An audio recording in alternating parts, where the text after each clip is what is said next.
Hi everyone, welcome to our channel Vijay Alfaraz iDocs I Musings. In this channel, we are trying different modules to see what type of content will interest you.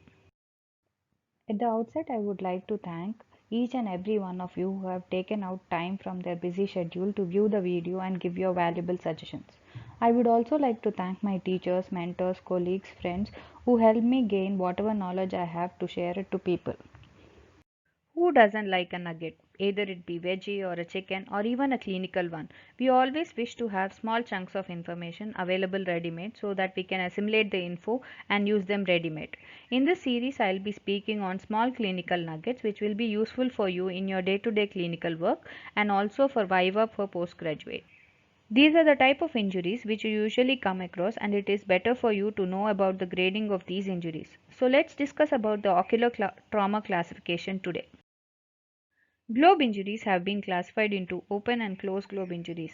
Injuries restricted to the lid are compiled in a different group. Now, when the injury is restricted to the lid, it is called as a lamellar laceration when it does not involve the full thickness of the lid, and when it involves the full thickness of the lid, it is called as a total laceration. Contusion is basically a redness of the lids which is caused by blunt trauma.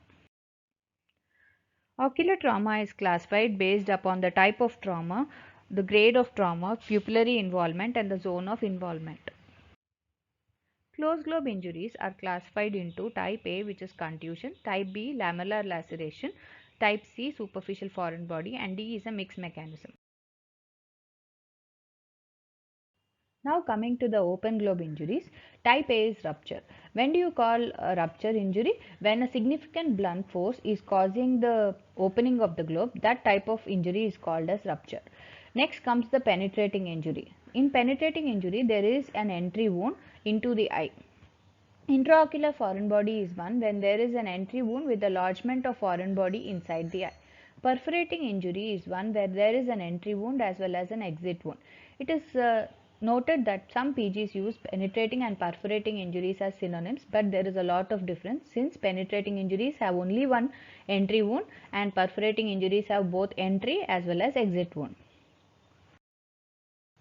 Based on the vision, they are classified into 5 grades. Grade 1, which is visual acuity more than 20/40 or 6/12, and grade 5, which is a no PL vision.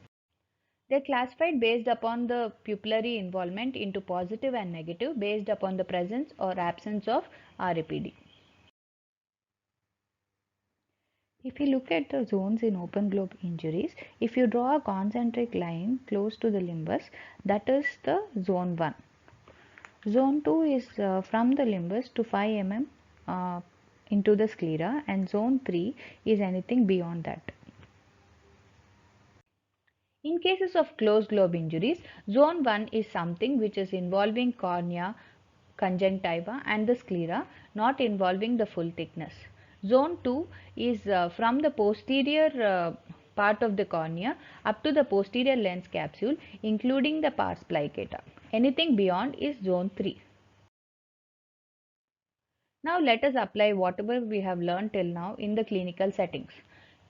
If you take this example of a 6-year-old boy who had an injury with a cup handle, and he presents with a vision of CF 4 meters, and this is the clinical picture. His eye has no RAPD and his gentle B scan shows echo-free vitreous cavity.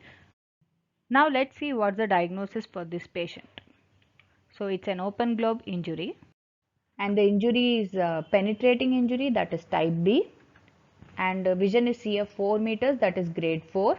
Pupil is negative and zone is 1 and 2 because it is involving both the cornea and a little part of the sclera. And how are you going to write it? Right eye open globe injury involving zone 1, 2, type B, grade 4 and pupil negative. Now let us look at another hypothetical clinical scenario. A 20-year-old male has come to you with a history of injury with cricket ball while playing, and his visual acuity is 6/60, and these are the positive clinical findings. He has few DM folds with a blood dispersed in the anterior chamber, no RAPD, and the B scan is looking normal. What is the diagnosis according to you? Please type the answer in the comments and I'll be waiting for your answer. I'm leaving you with a clue so that you can tell me the answer. Thank you for your patient listening. Please like, share, and subscribe if you like the content of our channel. Please do write in comments as to what type of content you would like to see in our channel. Thank you once again for your patient listening.